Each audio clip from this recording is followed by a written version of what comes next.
Somewhere between the second glass of wine and the third fake laugh, I realized my wife didn't love me. Not really.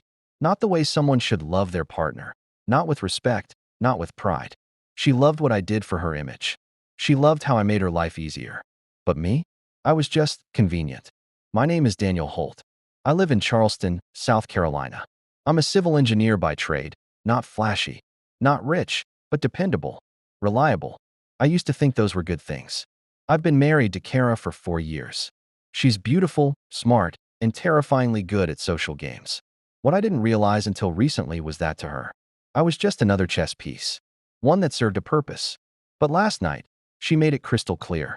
We were at a dinner party. Her best friend Elise was hosting. The table was filled with Kara's friends, all polished, loud, self-assured. They talked like everything was a performance, like they were all on a stage, and I was just the awkward extra in the background. We were halfway through appetizers when someone asked, "So, how did you two meet?" I smiled, ready to answer. But Kara cut in before I could get a word out. "Oh, he basically begged me to date him," she said with a snort. "Look at him, desperate, average." I figured, why not? I was bored. The table exploded with laughter. Except me. I didn't laugh. Kara kept going, like she was performing a roast. "Honestly, I'm only still with him because I don't have time to train someone hotter." Elise chimed in, laughing. "Damn, girl." Then she looked at me and added, "The dagger. Let's be real, no one else wants him." I sat there, frozen. I'd heard jokes before. Teasing. Banter. But this was different. This was stripping me of dignity, layer by layer, in front of an audience. I didn't say a word. I picked up my drink, stood, and poured it slowly over Kara's perfect, smug head. The laughter stopped. The whole room went still. I walked out without a word. That was last night. This morning, I turned my phone back on after a full night of silence. 29 missed calls. Dozens of texts. "What did you do?" "Dan, don't *king do this. Answer me right now." She knew. Or at least she was starting to sense it. I wasn't going to play her little game anymore. She thought I was average, desperate, lucky she picked me. She had no idea who I used to be, or what I still had buried beneath all that calm. Now, she was about to learn. Kara used to joke that I was too calm, that nothing rattled me. What she never understood is that silence doesn't mean weakness. Sometimes, silence means calculation, restraint, control. And right now, I was done holding back. After I walked out of that dinner party, I didn't go home. I drove to the other side of Charleston, toward a place I hadn't visited in years. A nondescript warehouse off the shipyard, where rusted steel met salt air and bad memories. It used to belong to my uncle, but I bought it 2 years ago in cash, under a shell company. Back then, I thought I might restore it, turn it into a workshop, a place to breathe. But life got busy. Kara got demanding, and I put my own plans on hold to make her dreams easier. That ends now. I unlocked the side door and stepped inside. The lights buzzed to life. It was dusty, empty, but full of potential, just like me. I stood in the center of that room and let the anger settle into something cold, purposeful, not rage, clarity. Back when I was 20, I built and sold a software tool for structural modeling. Nothing flashy, but it paid well, 6 figures on the spot. That was before I went into civil engineering. I never talked about it. I didn't flaunt it. Kara always assumed I was just a salaried drone with average ambition. She never thought to ask about the second bank account, or the investment properties, or the land in Georgia under my name and my name only. I let her think I was ordinary because it made her feel bigger, more in control. That was my mistake. But no more. This morning, I called my bank and froze our joint accounts. Then I removed myself from the lease on our apartment, because I was the one paying most of the rent anyway. She just didn't know I'd listed it under a trust that I control. Then I called my lawyer. "Remember that prenup we quietly signed before the wedding?" I asked. "Of course," he said. "You want to trigger Clause 7? "I do. Clause 7. The one Kara signed without reading the fine print. Because she thought prenups were just formalities for people with real money. She laughed when I brought it up. Sure, sure, she said. "Whatever makes you feel secure, babe." Well, now it's going to make her feel very insecure. She thinks I'm punishing her with silence. She doesn't know I'm repositioning my life, piece by piece, brick by brick. By noon, she was blowing up my phone again. "What the hell are you doing? Where are you?" "Dan, this isn't funny. You better not be serious about this." Don't throw us away over a joke. Funny. That's what she called it. A joke. But jokes don't bleed you slowly in front of a room full of people. Jokes don't turn love into humiliation. She broke something last night, and now she's going to learn what it feels like to lose control. By the time the sun had fully risen, Kara had called me 37 times. I didn't answer a single one. I watched the phone ring from across the room, the screen lighting up again and again.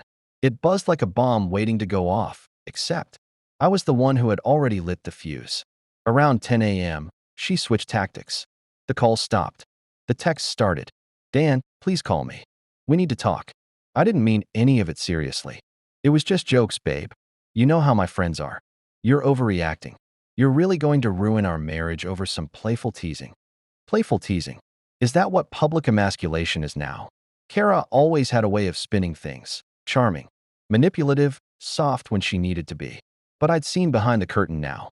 And what I saw wasn't someone who loved me. It was someone who loved having a compliant, invisible man next to her while she played star of the show. At noon, my lawyer confirmed it. Everything was filed. Prenup enforced. Personal assets protected. Joint lease terminated. My name officially removed from the apartment.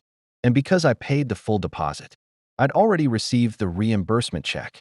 Kara would wake up in that apartment today and realize she didn't just lose a man. She lost her stability. I hadn't responded to a single message, but I did send her one thing, a picture. It was the prenup, highlighted. Clause 7. Public humiliation or character defamation of either party, as documented, grants the right of unilateral separation and immediate withdrawal of shared financial and legal commitments.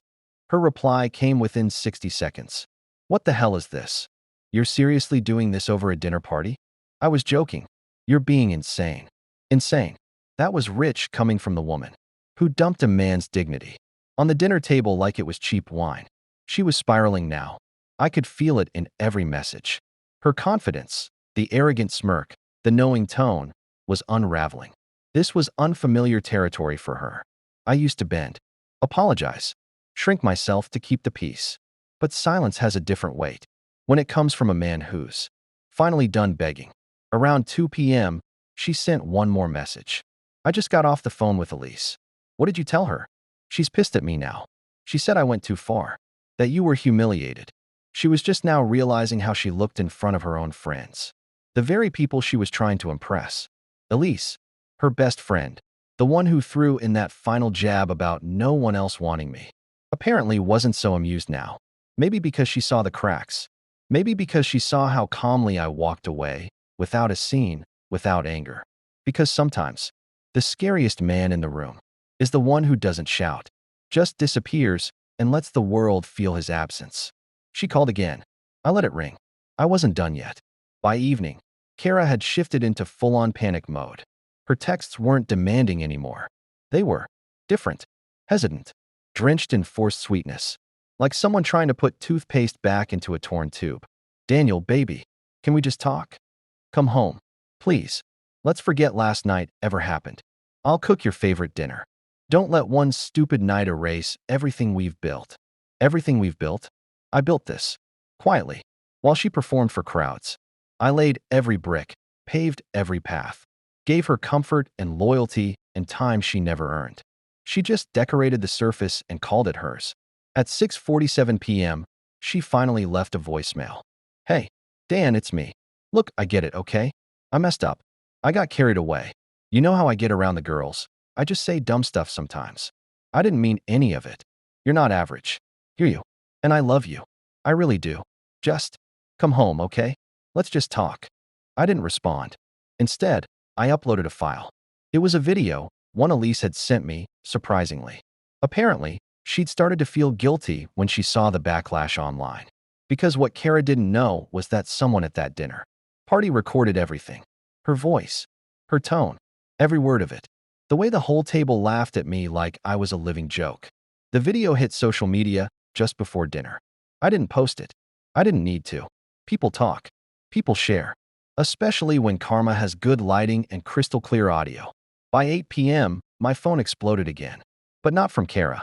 It was coworkers, old friends, even my cousin in Atlanta.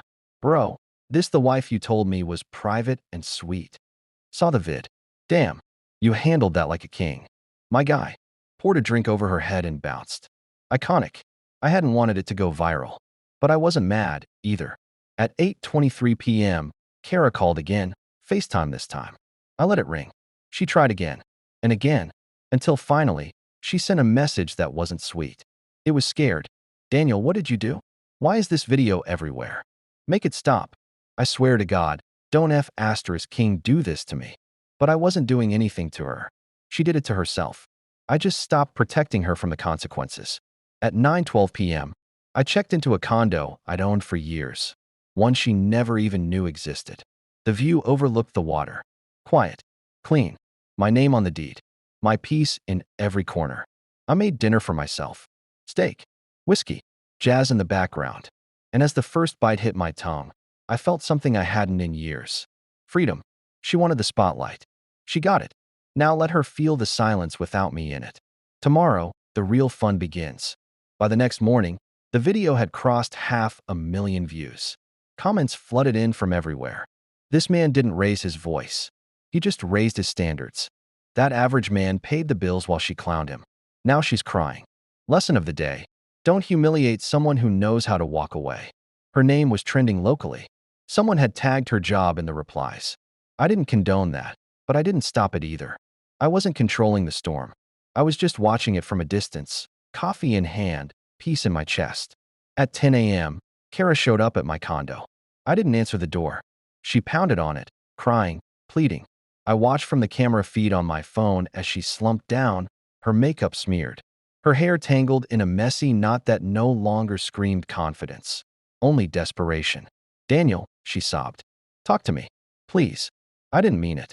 I swear, I didn't mean any of it. You know me. Yes, I did. That was the problem. I finally opened the door, not to let her in, but to hand her a small black envelope. Inside were divorce papers. No fanfare. No drama. Just one sentence. I don't need to be loved by someone who's only kind behind closed doors. She looked up at me like I'd killed a part of her. Maybe I had. Maybe it was the part that thought. I'd always stay no matter how small she made me feel. You're really doing this? She whispered. I looked her dead in the eyes. I already did. She stumbled back like I'd hit her. Then she left. No more fake apologies. No more laughs. Just silence and the echo of her heels fading down the hallway. You know, I used to think I was weak for letting things slide, for laughing along when I felt hurt, for thinking love meant swallowing humiliation if it came with a smile. But now, I realize strength isn't how loud you can yell. It's how quietly you can rebuild after someone tries to break you. Let me ask you something. If someone joked about you like that in front of people, would you laugh it off to keep the peace? Would you go home and sleep next to the person who made you feel small? Or would you get up from the table, like I did, and remind them, I'm not here to be your clown. I'm here to be respected. Because here's what no one tells you. You don't lose anything when you walk away from someone who never valued you. You gain everything they tried to take. Your voice, your pride, your peace. And peace? Peace is expensive. But walking away from her, that was free.